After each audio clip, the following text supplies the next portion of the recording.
Jai Hind all. In today's lecture, we will study about the organization chart of the Indian Air Force. जैसा कि हम सब जानते हैं कि किसी भी ऑर्गेनाइजेशन की जो एफिशिएंट वर्किंग है या उसका जो सक्सेसफुल टास्क कंप्लीशन है, it depends upon that how the orders are channelized from the top decision making body to the executing body. So we will be today discussing about the organization chart of Indian Air Force. At the very top end we have the President of India. The President of India is the supreme commander of the armed forces, be it army, air force or navy.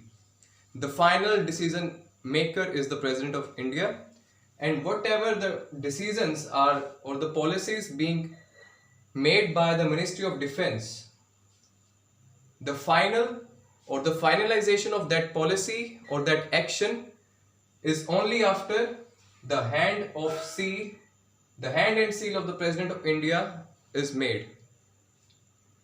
And you all must be knowing that the President of India is Honorable Shri Ramnath Kovind, and the Minister of Defense is Rajnath Singh.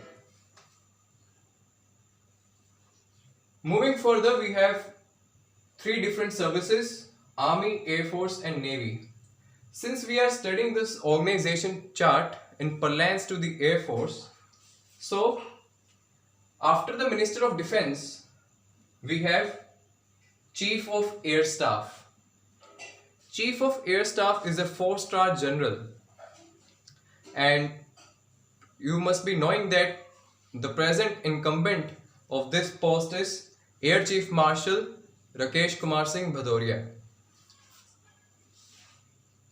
So after this, under the Chief of Air Staff, we have different designatories like Vice Chief of Air Staff VCAS, Deputy Chief of Air Staff DCAS, Air Officer in charge of administration, Air Officer in charge of personnel, Air Officer in charge of maintenance and Investigation General.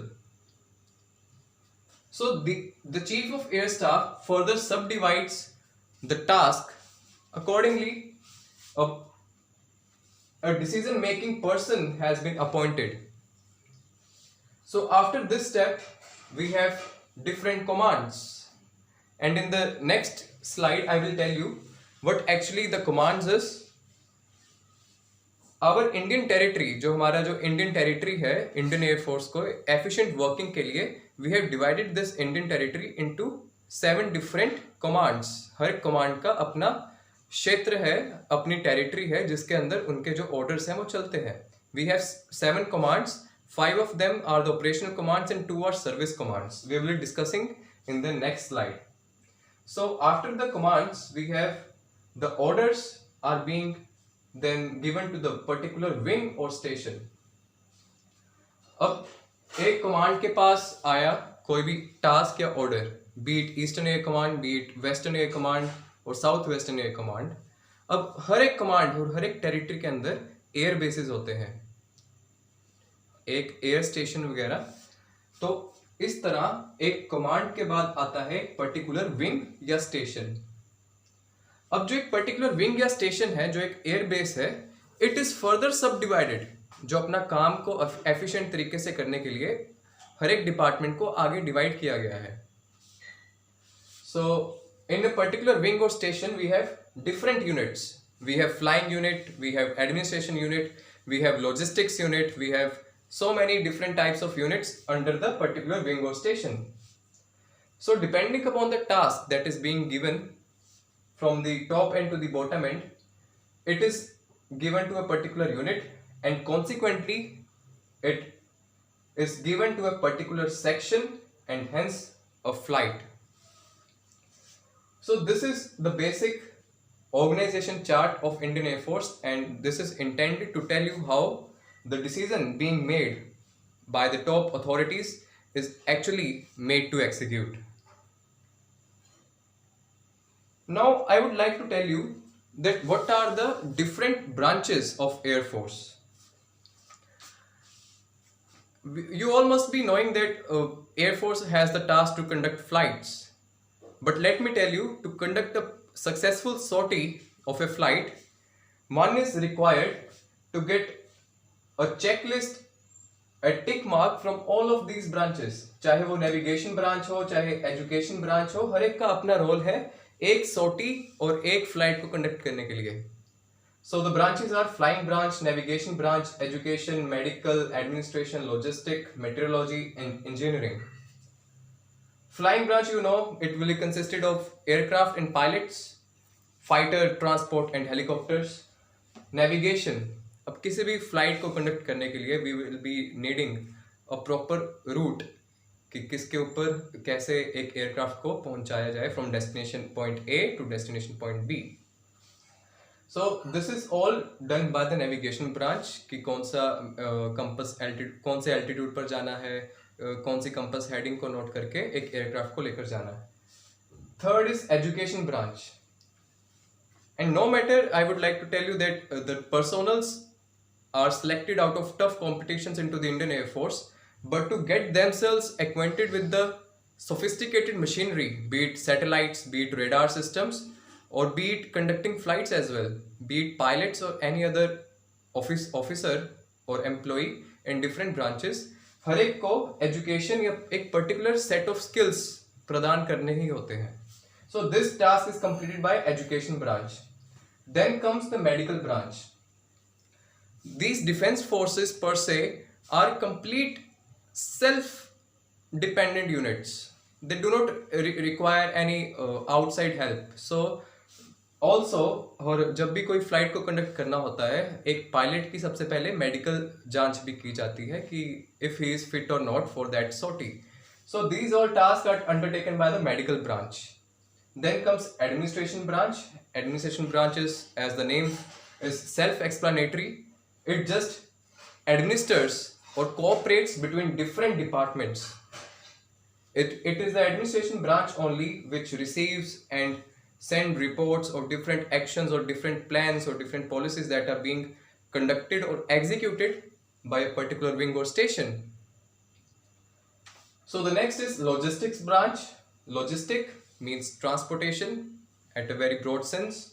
So logistic means अब किसी भी unit के conductance में transportation of equipments, transportation of officers, employees from one place to another, transportation of communication, be it letters, be it something, require transportation facilities which are covered by the logistics branch.